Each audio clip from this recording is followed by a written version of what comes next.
Hello friends, എല്ലാവർക്കും ചെമ്മനപ്പൂവിൻ്റെ പുതിയൊരു promo വീഡിയോയിലേക്ക് സ്വാഗതം. പ്രൊമോയുടെ തുടക്കത്തിൽ തന്നെ കാണിക്കുന്നത് അരുൺ പറഞ്ഞ പ്രകാരം സച്ചിയുടെ വണ്ടി എടുത്തുള്ള ഡ്രൈവർ അദ്ദേഹത്തിന് ആക്സിഡൻറ്റ് പറ്റുന്നുണ്ടല്ലേ. പിന്നീട് അദ്ദേഹം വന്നതിന് ശേഷം അരുണോടായിട്ട് പറയുന്നുണ്ട് ആ ഒരു ഡ്രൈവർ പറഞ്ഞ സത്യം തന്നെയായിരുന്നു, അയാൾ തെറ്റൊന്നും ചെയ്തിട്ടില്ല, അയാളുടെ വണ്ടിയുടെ ബ്രേക്ക് പൊട്ടിയതാണെന്നൊക്കെ പറയുന്ന സമയത്ത് അരുൺ വേഗം പറയുന്നുണ്ട് എന്തായാലും ഈ ഒരു സത്യം നമുക്കുള്ളിൽ തന്നെ ഇരിക്കട്ടെ, എനിക്ക് അവനോട് പകരം വീട്ടാൻ കിട്ടിയ അവസരമാണിത്. ഞാൻ SI സാറിനോട് എന്നെ മനഃപൂർവ്വം തന്നെ അവൻ അപകടപ്പെടുത്താൻ ശ്രമിച്ചു എന്നാണ് പറഞ്ഞത്. അതിൻ്റെ പേരിൽ കേസ് കൊടുത്തു. മാത്രമല്ല അവൻ്റെ ലൈസൻസ് റദ്ദാക്കാനുള്ള നടപടികളെല്ലാം തന്നെ തുടങ്ങിക്കഴിഞ്ഞു.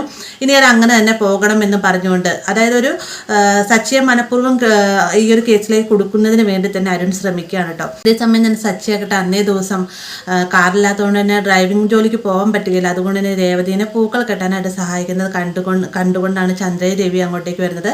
ചന്ദ്ര ഒരു കാഴ്ച കാണുമ്പോൾ തന്നെ പൊട്ടിച്ചിരിക്കേണ്ടത്, എന്നിട്ട് പറയുന്നുണ്ട് ഇനി മുതൽ നീ ആഗ്രഹിച്ച പോലെ തന്നെ എല്ലാ കാര്യങ്ങളും നടന്നല്ലോ, ഇനി മുതൽ ഇവൻ തന്നെ ഈ പൂക്കൾ കെട്ടാനും അതുപോലെ പൂക്കൾ കൊണ്ടേ കൊടുക്കാനും വീട്ടിലെ ജോലികളൊക്കെ ചെയ്തോളൂ, നിനക്കിനി സുഖമായിട്ട് ജോലിക്ക് പുറത്ത് പോയിട്ട് ഏതെങ്കിലും ഒരു സമയത്ത് കയറി വന്നാൽ മതിയല്ലോ എന്നൊക്കെ പറഞ്ഞുകൊണ്ട് സച്ചിയെ കളിയാക്കുന്ന രീതിക്ക് തന്നെ ചന്ദ്ര സംസാരിക്കുകയാണ്.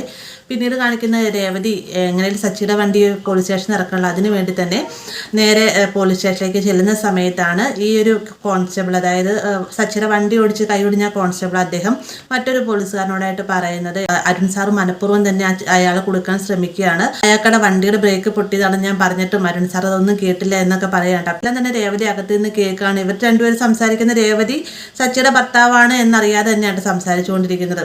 പിന്നീട് രേവതി പുറത്തേക്ക് വന്നതിന് ശേഷം ഈ ഒരു വിവരം സച്ചിയോടായിട്ട് പറയുന്ന സമയത്ത് അപ്പോൾ അരുൺ മനഃപൂർവ്വം തന്നെ എന്നെ കൊടുക്കാനുള്ള ശ്രമത്തിനാണല്ലേ എന്നൊക്കെ പറയുന്ന സമയത്ത് എന്തായാലും SI സാറിനോട് സംസാരിച്ച് നമുക്ക് എന്തായാലും പ്രശ്നം ഒത്തുതീർപ്പാക്കാമെന്നൊക്കെ പറയണം. അപ്പോൾ ഇത്രയുമാണ് ഇന്നത്തെ പ്രൊമോയിൽ ഉൾപ്പെടുത്തിയിരിക്കുന്നത്. വീഡിയോ ഇഷ്ടമായി ലൈക്ക് ചെയ്യാനും കൂടുതൽ സബ്സ്ക്രൈബ് ചെയ്യാനും മറക്കരുത്.